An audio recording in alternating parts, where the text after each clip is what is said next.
Malik sat on the edge of the broken sidewalk, his small fingers playing with a rock he had found earlier that morning. Across the street stood a house so big it looked like a hotel to him. Its tall white walls, glass windows, and large iron gates made it feel like something out of a dream.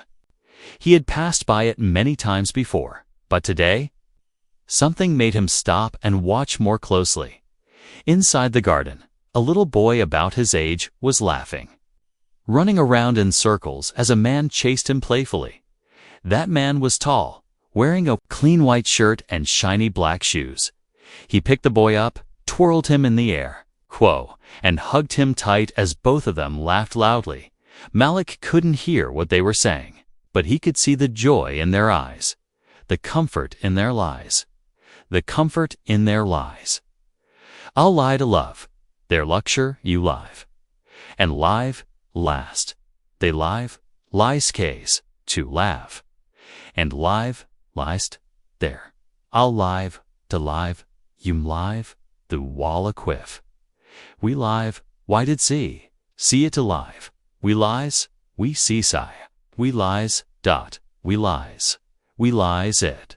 We send we lied, cause I a ka, to we lie a ko it upsit, guy it sit it sis it to be it, I like re to be it, I clask sick could be it, I to ba to be it, to be it, and sit to we call and sist, but the because the cut that is the guy and the leg this potato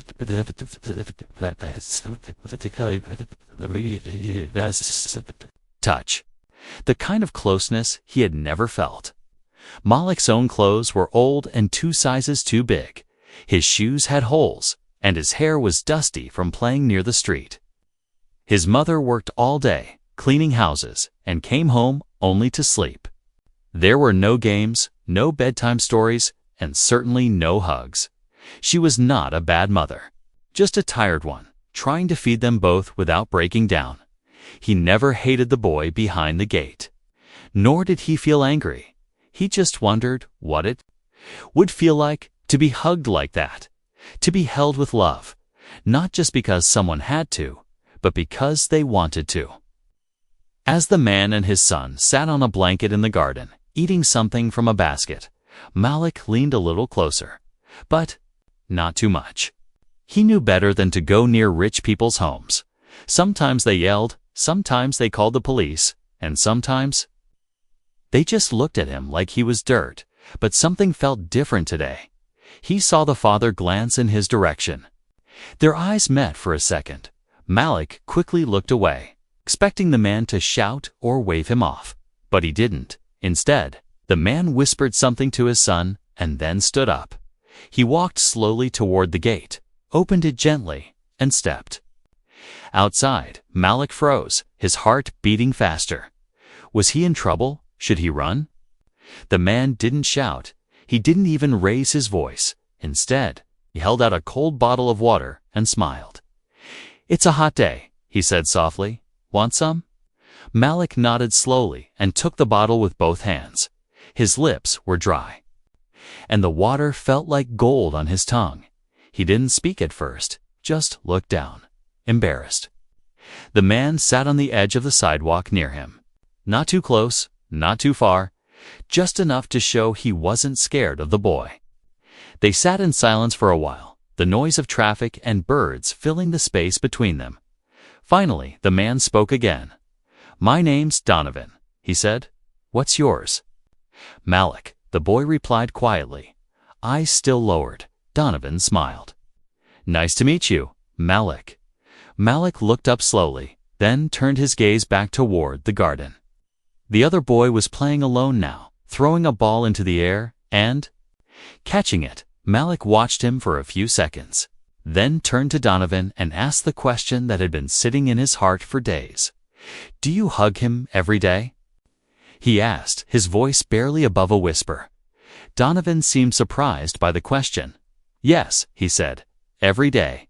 "Why?" Malik looked down at the rock in his hand, turning it slowly. "It looks nice," he said. "I mean, that hug, it looks warm." Donovan didn't respond right away. He looked at Malik and saw not just a boy, but a heart that was missing something big. Something soft, something that should have come free in childhood, but had been stolen by life's hardships. Malik spoke again, softer this time. I don't need money, sir. I just wondered what that hug felt like. Donovan's breath caught in his chest. The sentence hit harder than anything he had expected. A boy who didn't ask for food, or clothes, or toys, but for a feeling, a moment of love. I see, Donovan said gently, looking toward his own son, still smiling and playing.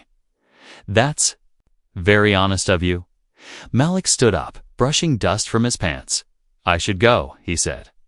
Thank you for the water. Donovan stood too, not trying to stop him, not trying to force anything, just watching as the boy walked back down the street with slow, quiet steps. He knew that this wasn't the end. It couldn't be. Something had changed inside him, something deep. The boy had come to see the value of something people often forget, and Donovan, a man with more money than he could spend, realized in that moment some kids don't need wealth. They just need someone to care.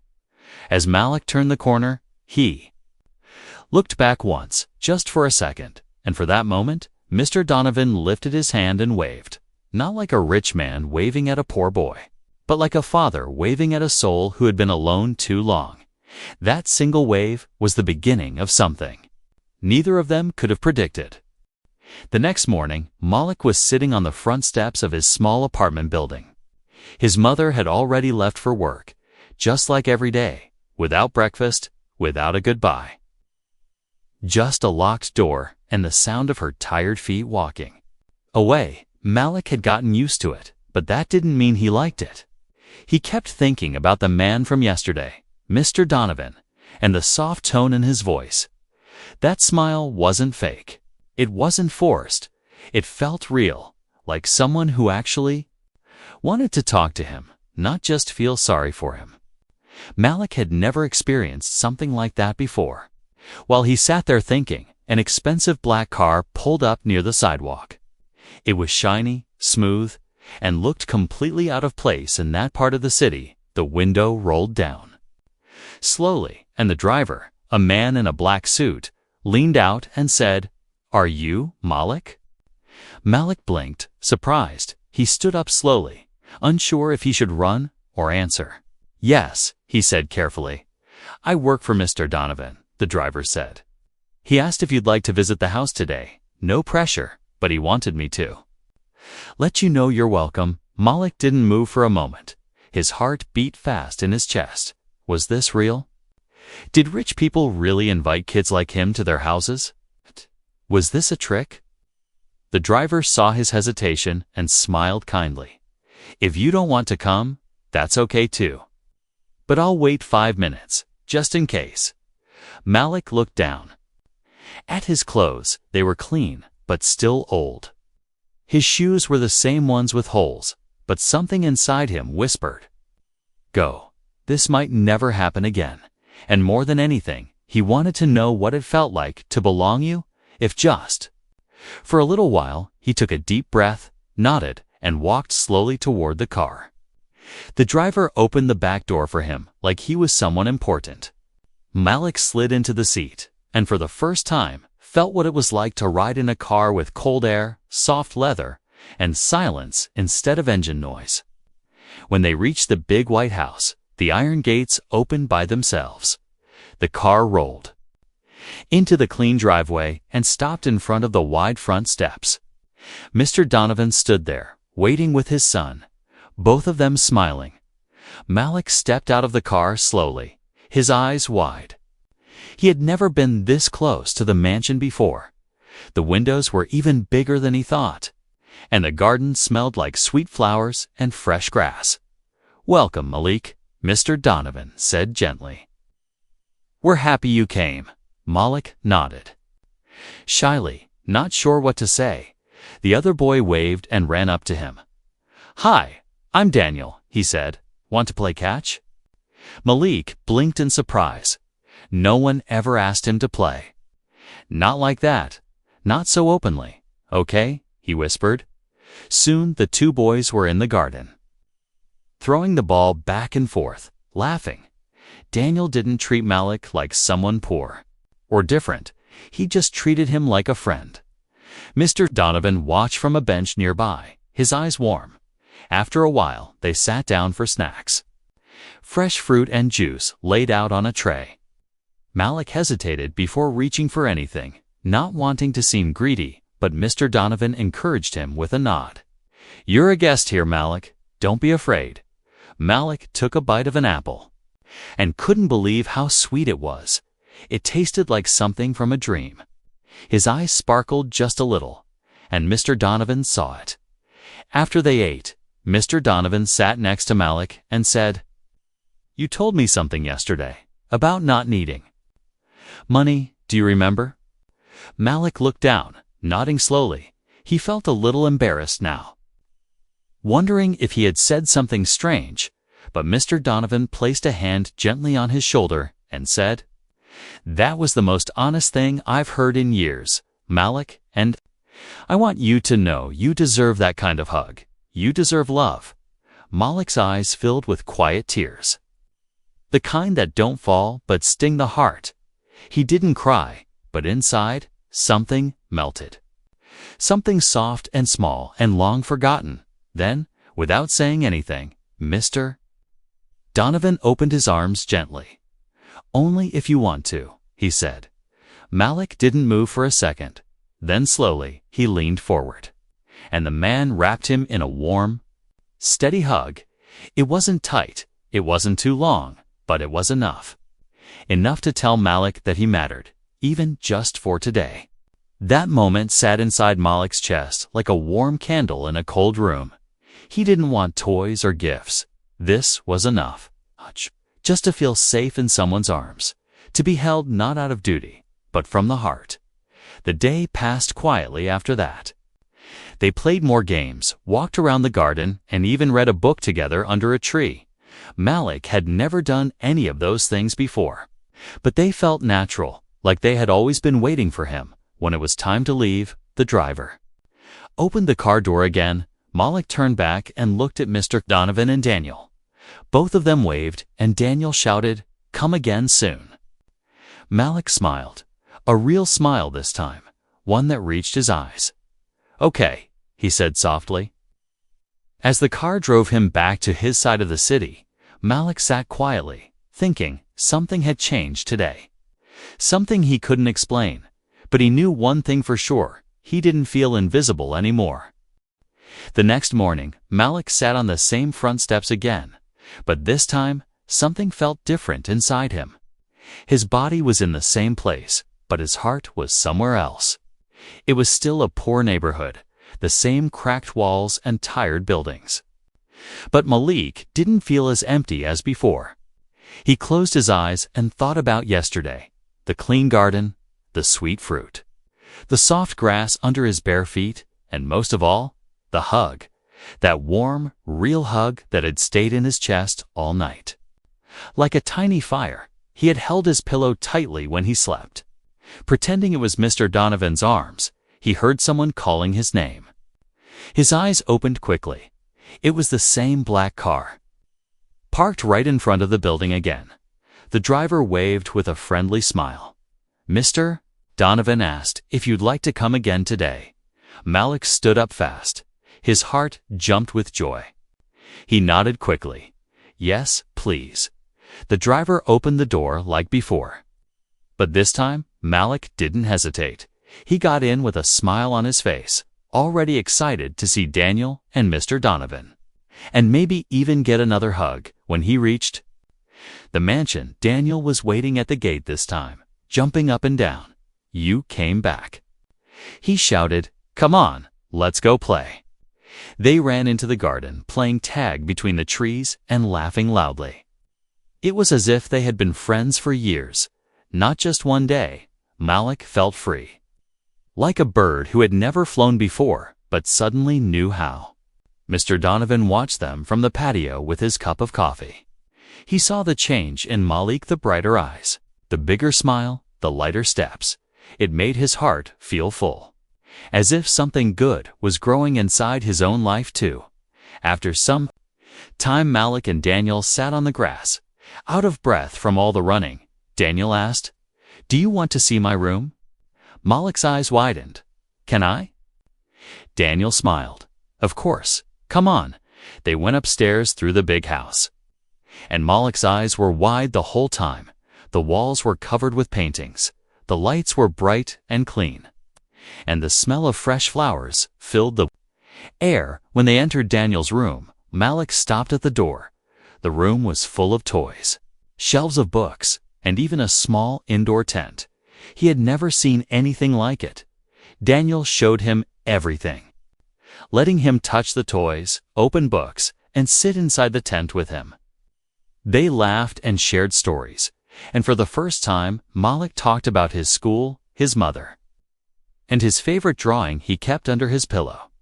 Daniel listened carefully, like every word was important. Then, Malik said something that made Daniel stop for a moment. "At night, I dream about having a room like this, but then I wake up and remember I don't. But yesterday's hug felt like a dream too, and it came true." Daniel looked at him and said, "You can come here anytime. My dad says this house should be full of good people. I think you're one of them." Later that day, they sat at the dining table with Mr. Donovan, eating sandwiches and fruit. Mr. Donovan asked Malik gently, "Did you have a good time?" Malik nodded. "Yes, sir. This is the best place I've ever been." Mr. Donovan leaned forward. "Do you feel safe here?" Malik thought for a moment, then said, "I feel safe, and also seen. Like I'm not invisible." Mr. Donovan's eyes became soft. "You are never invisible here, Malik. You are welcome as long as you want to be." After lunch, Malik helped Daniel clean up their game when he saw a small toy car on the floor. He picked it up carefully, staring at it like it was made of gold. Daniel noticed and said, "You can keep it if you like." Malik's hand froze. "Really?" Daniel smiled. "Yeah, I have 2 of those." Malik held the small car in his palm. It felt light, but to him, it was heavy with meaning. It wasn't the toy that made him happy. It was the kindness. The feeling of being given something not because someone had to, but because they wanted to before he left. Mr. Donovan walked Malik to the gate. "I'd like to speak to your mother, if that's okay," he said kindly. Malik's eyes widened. "She's always busy, but I think she'd be surprised." Mr. Donovan nodded. "I just want her to know that you're safe when you're here, and that we care about you." Malik smiled. "I think she'd like that. She thinks people like you don't notice people like us." Mr. Donovan looked at him and said, "She's wrong about that. You're unforgettable, Malik." As the car drove him back home again, Malik held the little toy car tightly in his hand. His chest was full of warmth. He didn't know if this would last forever, but for now, he had a place to go, a friend to laugh with, and someone who made him feel real. And all of it began with one simple thing, hug he never expected but would never forget. It was a quiet Sunday afternoon. The streets were mostly empty, and Malik sat inside his small room, holding the toy car that Daniel gave him. He placed it carefully on his pillow, like it was made of glass. His eyes stared at it like it was something sacred, not because of what it was, but because of what it meant. Outside, the sky was cloudy. His mother came home early from work, something that didn't happen often. Her face looked tired as always. But there was also something else in her eyes, a little worry. "A little confusion, Malik," she said. Placing her bag down, "A man came by while you were out yesterday." Malik turned quickly. "Mr. Donovan." She nodded slowly. "Yes. He said he's been inviting you to his house. He told me you've been spending time with his son, and that he wanted to talk to me about it." Malik's heart skipped. He wasn't sure if she would be angry or not. "I didn't do anything bad, Mama, I promise." She sat on the edge of the bed and sighed. "No, you didn't. But I just don't understand why a rich man like that would care about a boy like you." Malik's voice was quiet. "He says I matter." Mama, those words hung in the air, soft but heavy. His mother looked away for a moment. Her eyes watered, not from anger, but from a sadness she didn't want to show. She stood up quickly and wiped her face. "I'll go see him tomorrow." Just to be sure, the next day, Malik waited nervously in front of the big white mansion. Mr. Donovan came out with a gentle smile, and beside him stood his son Daniel, both looking calm and welcoming. Soon, a bus stopped near the gate, and Malik's mother stepped out slowly. She wore her cleanest dress, still worn but neat. She held her hands together tightly, unsure how to carry herself in such a rich place. Mr. Donovan walked toward her, offering a handshake. "Thank you for coming, Ms. Amara," he said kindly. "It's an honor to meet you." She looked surprised. "You wanted to talk about Malik?" "Yes," he said. "Please, come in. We'll sit and talk inside." They sat around a table with some juice and fruit. Mr. Donovan explained everything: how Malik had come to the gate, how he spoke about wanting a hug, and how they had started. Inviting him over to spend time with Daniel, he was careful with his words. "We're not trying to take him away, ma'am. I just saw a boy who needed someone to listen, someone to care." Malik's mother listened without saying much. She sipped her juice quietly, her eyes moving between Mr. Donovan and her son. After a while, she asked softly. "He never asked for anything." "Not once," Mr. Donovan replied.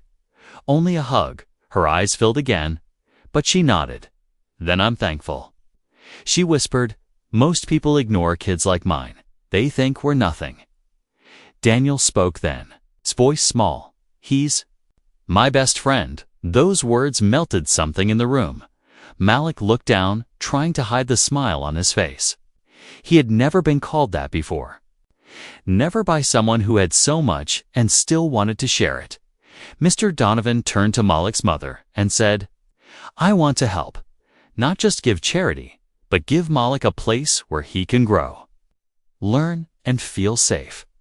I believe he's very special." She shook her head slowly. "We don't take handouts. This isn't charity," Mr. Donovan said firmly. "This is respect and kindness, and a chance to help a child who asked for nothing but love." There was silence again. Then Malik's mother said something that surprised even herself. "You can't buy my son with hugs, but if you give them freely, from your heart, then maybe, just maybe, I'll believe this is real." Mr. Donovan smiled.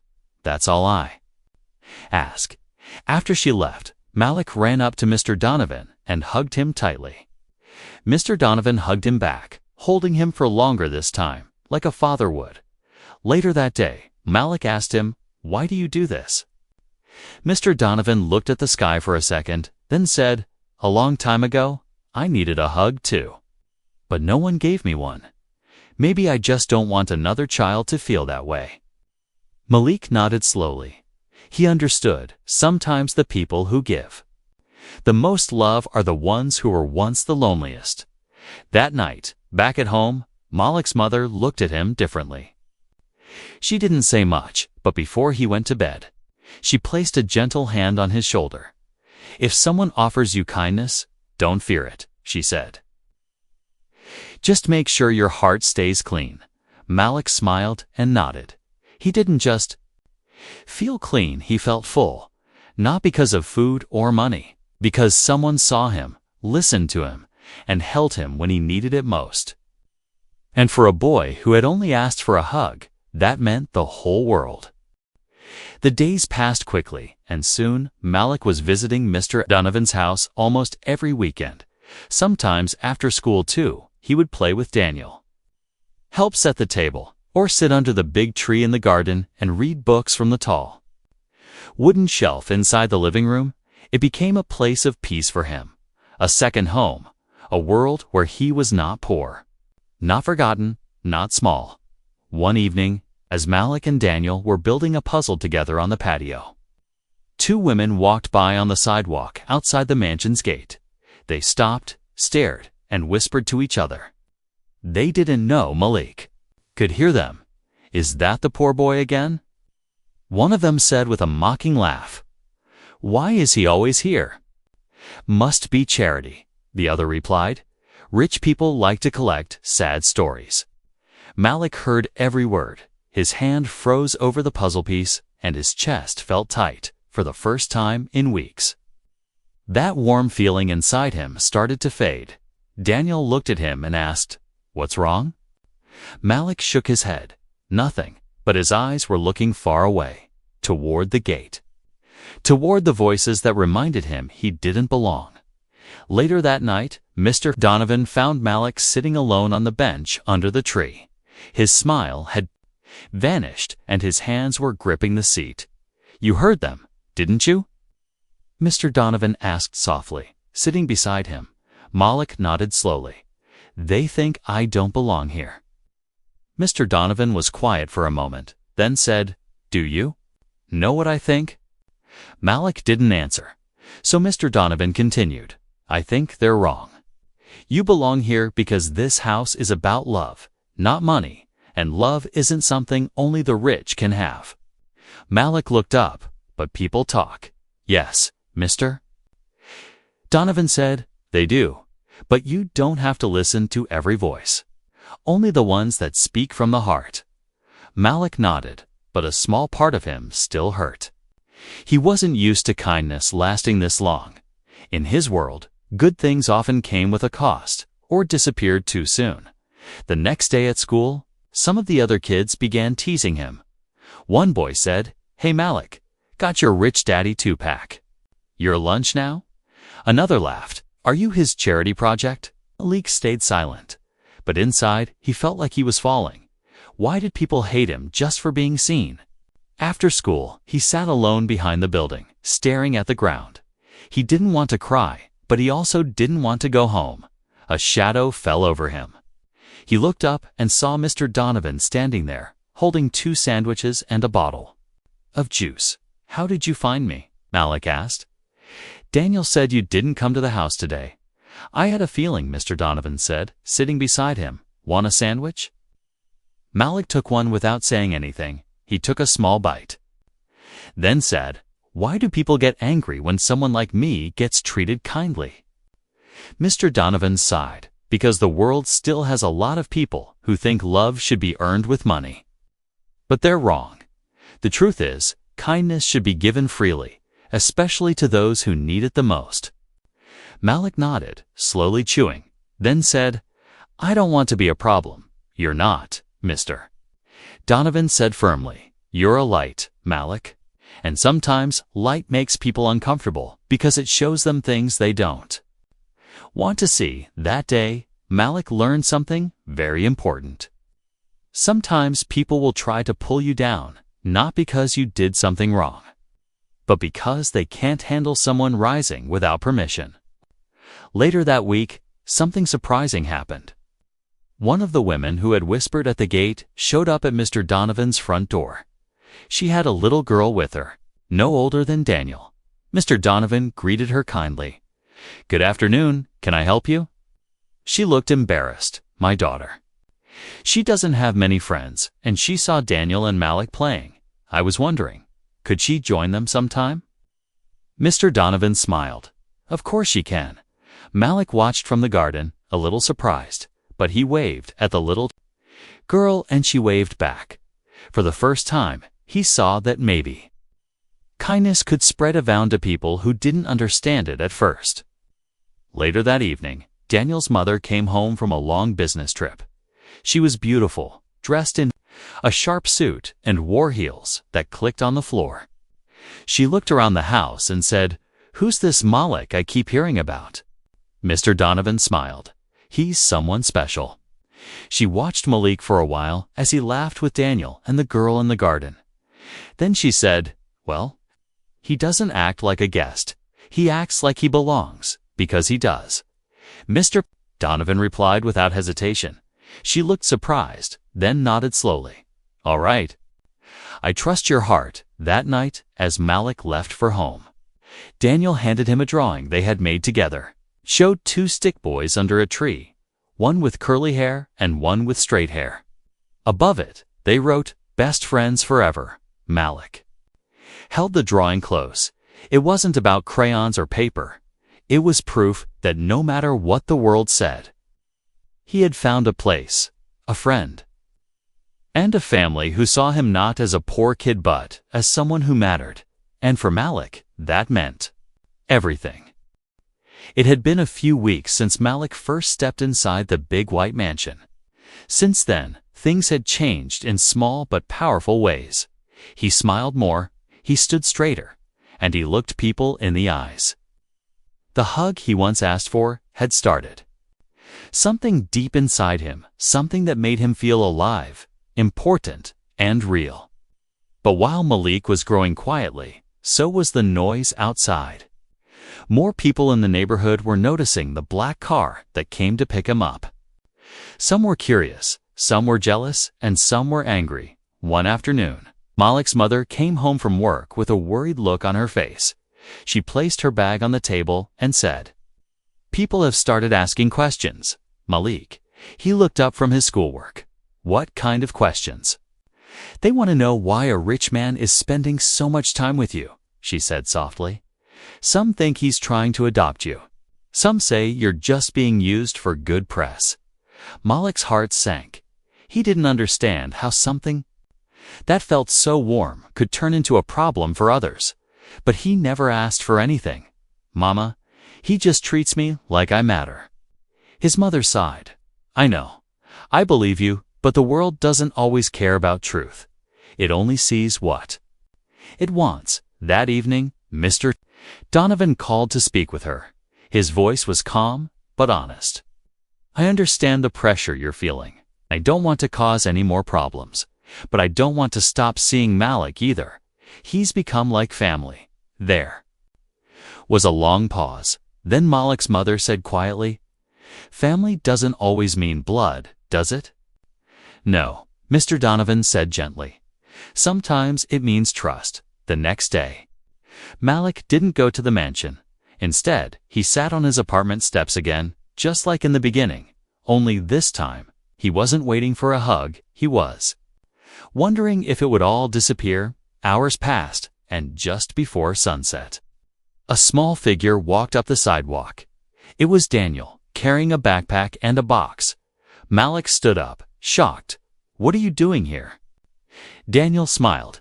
"I missed you, so I brought the mansion to you." He opened the box and pulled out a blanket, some cookies, 2 juice boxes, and a board game. "Let's play right here," he said. They sat on the sidewalk, right next to the broken fence, playing the game and laughing, just like they did under the tree at the mansion. Some neighbors peeked out their windows, surprised, even confused. A rich boy sitting on the ground with a poor one, like it was the most normal thing in the world. Malik asked, "Aren't you scared your dad will be mad?" "No," Daniel said. "He helped me pack this. He said friendship should never be one-sided." That night, after Daniel left, Malik told his mom what had happened. She smiled softly for the first time in days. "If a boy like that can sit in the dust with you, then maybe we've been looking at this the wrong way." Malik nodded. "He doesn't care where I'm from, Mama. He just cares who I am." The next weekend, Malik returned to the mansion, this time with his mother by his side. Mr. Donovan welcomed them both warmly. "I'm glad you came," he said. "I was hoping we could all have dinner together." It was the first time Malik's mother had ever been inside a house like that. She looked at the tall ceilings, the art on the walls, and the warm glow of the lights. But more than anything, she watched how her son fit into this place not as a visitor, but as someone who belonged.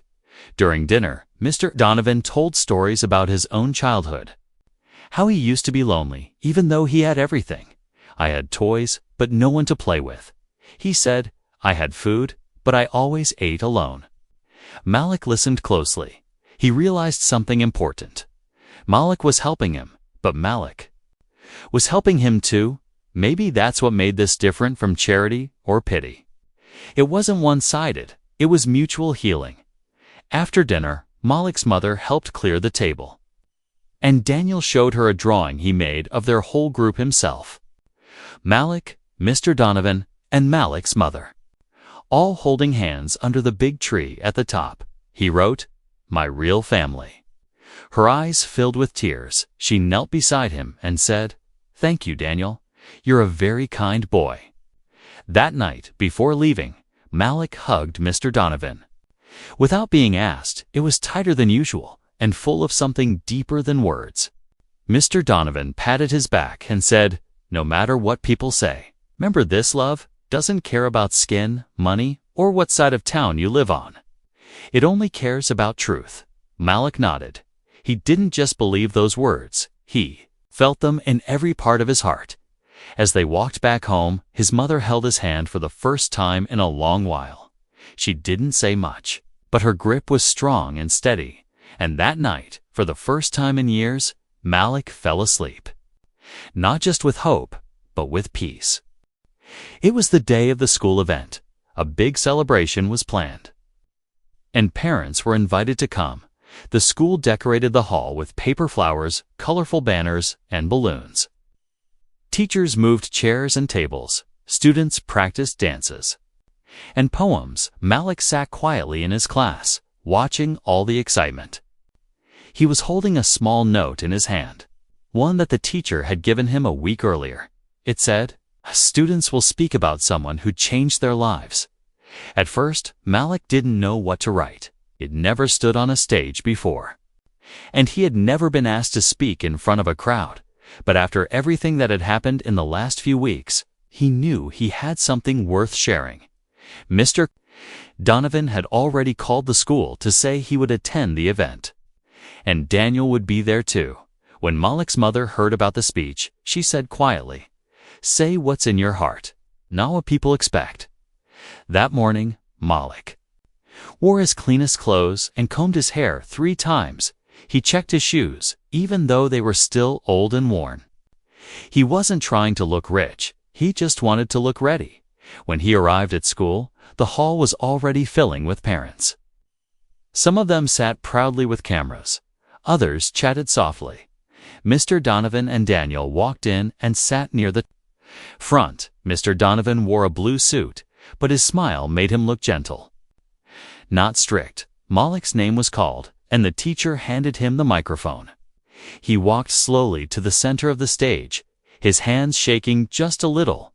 His paper was folded in his pocket. But he didn't take it out. He looked at the crowd, then looked at Mr. Donovan and started speaking from memory. "Good morning," he said, his voice small but steady. "My name is Malik, and I want to talk about someone who didn't give me money, but gave me something better. A hug." There was a pause in the room. Some whispers, but Malik continued. "I used to walk past a big house, and I saw a man hug his son. I didn't want toys or food. I just wanted to know what that hug felt like. I didn't know it back then, but I think I was just hungry for love." He looked at Mr. Donovan again. "That man invited me in, not to change me, but to see me, and for thee. First time, I felt like I mattered." The room became quiet. Even the youngest kids listened closely. "He never asked me where I came from or how poor I was. He just treated me like I belonged," Malik said. "His son became my best friend, and his kindness became my second home." A few parents started wiping tears from their eyes. Teachers looked at each other, surprised by how deeply the words touched them. "I still live in the same small home," Malik said. "My shoes still have holes, but my heart is not empty anymore because someone saw me and gave me something that money can't buy: respect, trust, and love." He paused, then ended softly. "Not every child needs saving, but every child deserves to be seen." The audience stood and clapped, not just politely, but with full hearts. Some people were crying, others nodding with pride. Mr. Donovan stood too, wiping his eyes as he smiled proudly at the boy who had once stood outside his gate, asking for nothing but a moment of warmth. Daniel ran up to him after the speech and hugged him tightly. "That was amazing," he said. "You're amazing." Later, during lunch, several parents walked up to Mr. Donovan, shaking his hand and thanking him. One mother said, You didn't just help one boy, you reminded all of us what love should look like." Another teacher approached Malik's mother. "Your son is brave and wise beyond his years," she said. "You raised someone very special." Malik's mother smiled, tears in her eyes. "I think I'm still learning how to be strong, but he's teaching me every day after the event." As the sun began to set, Mr. Donovan invited everyone to his house for snacks and music. A few parents came with their kids, unsure at first, but then relaxing when they saw how open the doors were. No guards, no warnings, just laughter and shared food. Malik watched it all quietly. Sitting under the big tree where it all began, Daniel sat next to him, eating a cookie. "You think they'll stop judging now?" Malik asked. Daniel looked at him. "Maybe not all of them, but that's okay, 'cause you didn't speak to prove anything. You spoke to tell the truth." Malik smiled. "I didn't know it would feel this good. It's called being heard," Daniel said. Mr. Donovan joined them a moment later. Holding 3 cups of juice, 2 new beginnings, he said as he handed them out. They clinked the plastic cups together, laughing. Malik looked up at the leaves above him and whispered inside his heart, "Thank you, because sometimes all a child needs is one person to open a door, not to pull him out of the dark, but to remind him that he was never broken, only waiting to be noticed." Years had passed since Malik first stood outside the tall white gates of the Donovan house. The sidewalk was still cracked. The trees still lined the road. But Malik was no longer the same little boy with tired shoes and quiet eyes.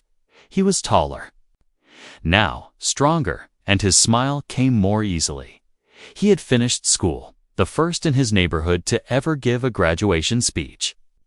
Mr. Donovan and Daniel had been in the front row that day, clapping with pride as he held up his certificate. Malik still lived in the same small apartment with his mother. She worked fewer hours now, not because they became rich, but because life became lighter. People in the neighborhood no longer looked down at them. In fact, they started looking up. Children who had once made fun of Malik now asked him for help with homework, advice about school, or just sat with him to talk. Something about him made people feel calm. He didn't have much, but he gave what he always had: kindness. Mr. Donovan had started a small weekend program at his house, inviting kids from the area to read books, play games, and share meals. He called it Open Arms, and Malik helped run it, Daniel too. Together, they created something bigger than just a friendship. They built a family for kids who didn't have one. One day, a little boy named Jaden came to the program. He was quiet, like Malik used to be. He sat in the corner and watched others play, not joining in, not smiling. Malik walked over, knelt down, and said softly, "Do you want to talk?" Jaden looked up slowly and said, "I don't need money. Just want to sit near someone who's not angry." Those words hit Malik deep in his chest. He remembered himself saying something very similar years ago. He smiled gently and opened his arms. "Then come sit with me." Jaden leaned into him, resting his head against Malik's arm. It was a small moment, but it changed something. Not just for Jaden, but for Malik too. Later that evening, Malik told Mr. Donovan about it. Mr. Donovan nodded and said, "And now, you're the one giving the hug." Malik laughed softly. "I guess the circle is complete." Mr. Donovan looked at him with pride. "No, the circle is just growing, and you are the reason it never broke." Years went by, and people from other towns started hearing about the program. They wrote articles, took photos, even asked to donate. But Malik always said the same thing: "We're not building a brand, we're building a bridge." One summer evening, Malik stood under the same big tree in the garden. Just like that first day, Daniel sat beside him, sipping cold juice. "Crazy how far we've come," Daniel said. "Yeah," Malik replied. "Sometimes I wonder what would have happened if you never waved at me that day." "I didn't wave first," Daniel smiled. You stood there with those wide eyes, and we just knew, right? Malik nodded. I was invisible to most people, but not to you, not to your dad. Daniel leaned back and looked at the stars. I think we needed you just as much as you needed us, suddenly. Malik felt something in his pocket. He reached in and pulled out the small toy car Daniel had given him all those years ago. It was worn out now, the paint chipped, but it still sparkled in the moonlight. I kept this, Malik said. It reminds me that even the smallest gifts can carry the biggest meaning. Daniel smiled and said, and look what you gave back. Malik, you gave us your story, your strength, your heart. At that moment, Mr. Donovan joined them, older now, with a few more lines on his face. But his eyes still soft. He sat down and handed them both a cup of tea. Do you two ever stop talking about feelings? He joked. They all laughed, the kind of laugh that comes from years of love and shared history. Mr. Donovan grew quiet for a moment, then said, You changed my life, Malik. I started with one hug, but I ended up healing a part of myself I didn't. Even Noah was broken. Malik looked at him. You gave me something my world never had space to be myself, and hands that lifted me without asking for anything. The wind moved gently through the trees, the leaves whispering like old friends. In that quiet moment, all three of them sat in silence, knowing that they had built something rare, something beautiful. Not made of bricks or money, but of moments. Malik's phone buzzed. It was a message from Jaden's mother. He smiled. Today, it read, First time in months, he says you're his safe place. Malik read it out loud. And everyone smiled. Mr. Donovan nodded slowly. That's what it's all about. One child at a time, as the night grew deeper. Malik looked up at the sky and thought about that first day. That lonely boy. That soft voice. That brave sentence.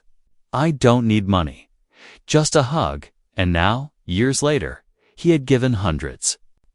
Of them not for charity, not for fame, but because he knew how it felt to be empty and how powerful it was to be full in the end.